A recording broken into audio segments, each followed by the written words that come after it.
আজি 22 এপ্ৰিল আন্তঃৰাষ্ট্ৰীয় আই ধৰিত্ৰী দিৱস। আজি এটা বহুত ভাল তথা বহুত গুৰুত্বপূৰ্ণ দিৱস। চবে দেখোন ভিডিঅ' বনায়, ব্লগ বনায়, কিবা বনায়। মই আচলতে এইটো মোৰ ব্লগ বা তেনেকৈ কোনো উদ্দেশ্য নহয়। কথাটো হ'ল যে আজি যিটো মানে সেই আৰু পৰিৱেশ সংৰক্ষণ, প্ৰকৃতি সংৰক্ষণ, চাবচোন, চাই জনাব আৰু কিবা থাকিলে পৰামৰ্শ দিব। নলবাৰীৰ পৰা অলপ দূৰত যাম, সেইকাৰণে মই এই গাড়ীখন ল'ব লগা হৈছে। ইয়াতে লেপটপ আছে, ইয়াতে প্ৰজেক্টৰ আছে, ছাতি আছে, পিছফালে স্পীকাৰ আছে, চাউণ্ড ছিষ্টেম আছে। এইটো বোলে ইয়াত বন্ধমণ্ডল বুলি কয়। আমি নলবাৰী কলেজ আহি পালোঁ। এইটো বায়'ডিগ্ৰেডেবল, ঠিক আছে, বায়'ডিগ্ৰেড হ'ব। এইবিলাক বস্তু ইয়াত চেম্বাৰত ৰাখিলে পচি যাব। পানী ছটিয়ালে হ'ব, তাত গেছ দিলেও হ'ব। পানী ছটিয়াই থাকিলে এই পচন হোৱাটো গতিকে ইমান সহজ এটা উপায় আছে। এই তিনিটা চেম্বাৰ দি মানে সঠিকভাৱে মেনেজ কৰোঁ, সঠিকভাৱে ব্যৱহাৰ কৰোঁ, কলেজ কেম্পাছত কোনো ধৰণৰ প্লাষ্টিকৰ পলিউশ্যন হ'ব নোৱাৰে। এয়া এনেকৈ এইটো আমাৰ মোবাইল ডাষ্টবিন বেলেগ হয়। মই ক'লোঁ এই মোবাইল ডাষ্টবিনটো আমি কি কৰোঁ, এতিয়া আমি প্লাষ্টিকটো 100% বন্ধ কৰিব নোৱাৰোঁ। এইটো ইউনিভাৰ্চেল ট্ৰুথ বৰ্তমান সময়ত। কিন্তু তাক আমি মেনেজ কৰিব পাৰোঁ কেনেকৈ? যিটো ছিংগল ইউজ প্লাষ্টিক ন, ছিংগল ইউজ প্লাষ্টিকটো বহুত ডেঞ্জাৰ হয়। কাৰণ চিপছ পেকেটত আমি খোৱাতে হয়তো 2 সময় লাগে চিপছ, কিন্তু সেই পেকেটটো পচিবলৈ কিমান সময় লাগে? 2 মিনিটৰ কাৰণে আমি খাইছোঁ, কিন্তু তাক পচাৰ কাৰণে আমি কিমান বছৰ পেলাই থৈছোঁ এইটো বস্তু এতিয়ালৈকে কোনো ক'ব নোৱাৰে। কাৰণ 500 বছৰ কোনো বাচি নাই। মানুহে কয় কি 500 বছৰ লাগে, 1000 বছৰ লাগে। বিস্কুটৰ পেকেট আছিলে, এইটো বস্তুক আমি ইয়াত এনেকৈ ভৰাইছোঁ। ভৰাই পেলাই তোমালোকে কেৱল কৰিব লাগিব কি, যেতিয়া ই অলপ ভৰ্তি হ'ব তেতিয়া ভৰ্তি হ'লে লাঠি এডাল ল'ব লাগিব।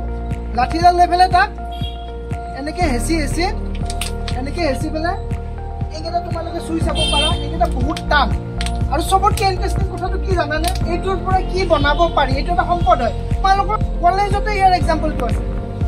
ক'ত আছে? এইটোৱে সন্মনিহঁতে কৰিছিল। গতিকে এইখিনি বস্তু, এই গোটেইবোৰ বস্তু কিন্তু কৰিবই লাগিব দেই, কৰিবই লাগিব। আজি খেতি পথাৰত কেঁচে নোহোৱা হৈছে, আজি চৰাই নাই, শগুন নাই, হাতী নলবাৰী আহিছে, বনৰীয়া হাতী। সপোনতো ভাবা নাই কেতিয়া যে হাতী নলবাৰীত আহিব। গতিকে এইবিলাকে আমাক কি ইণ্ডিকেট কৰে? Zero' west.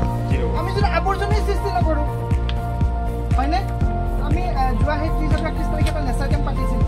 তাত আমি কিছুমান স্কুলৰ ল'ৰা ছোৱালী, আমি কলেজৰো মাতিছিলোঁ বাৰু। তাত ফাৰ্ষ্ট কণ্ডিশ্যনটো ষ্টুডেণ্টছখিনিক দিছিলোঁ, তোমালোকে বেলেগ আনা, কিন্তু তোমালোকে খোৱা কাঁহীখন, বাতিটো আৰু গিলাচটো তোমালোকে আনিব লাগিব।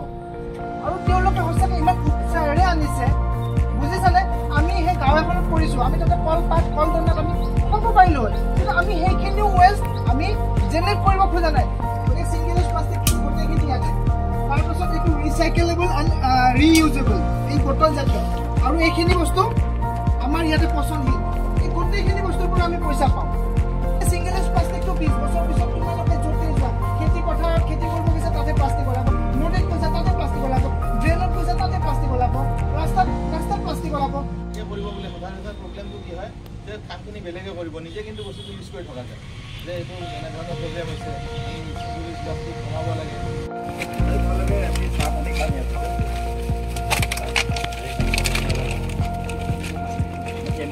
এয়া আমি মুকালমৰ চুক পালোঁ। চাৰিওফালে মানুহ। এই চুকটোত খুব ধুনীয়া দুডাল বৃহৎ চিৰিজ গছে গোটেই ঠাইখিনিক ঠাণ্ডা কৰি ৰাখিছে। মানুহ।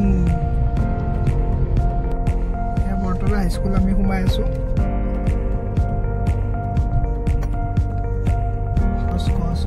গছ এই তাতে গছ, এইখিনি চবৰে গছেই লাগে, চায়া লাগে, কিন্তু ৰোৱাটোহে মেইন। ল'ৰা ছোৱালীবিলাকে খুব হাল্লা কৰি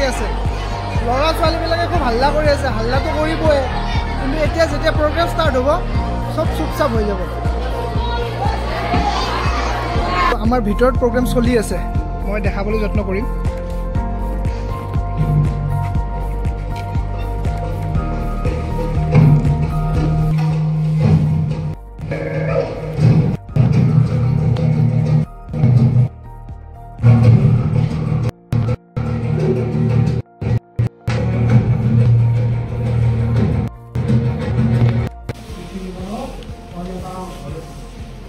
কিন্তু আমি পৃথিৱীত ভৱিষ্যতে আমাৰতো জীৱন একে হৈছে মোৰতো চুলি তুলি আধা গেছিয়ে আমাৰ ছাৰহঁতেও কোনোবা কোনো চচা পিন্ধিব লগা হৈছে মানে আমি বুঢ়া হৈছো কিন্তু তোমাৰ জীৱন আমাৰ বয়স নাই হয়নে নহয় কিমান জনে ভাল পোৱা গৰমৰ দিন কোনে কোনে ভাল পোৱা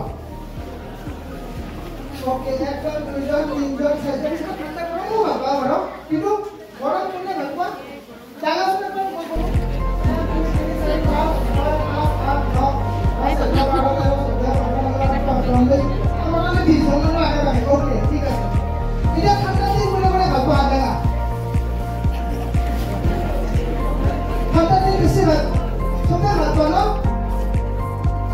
global warming class 10 তোমাকে গোলকীয় উষ্ণতা বৃদ্ধি পাইছা নাইনো পাইছা global warming জানা নহয়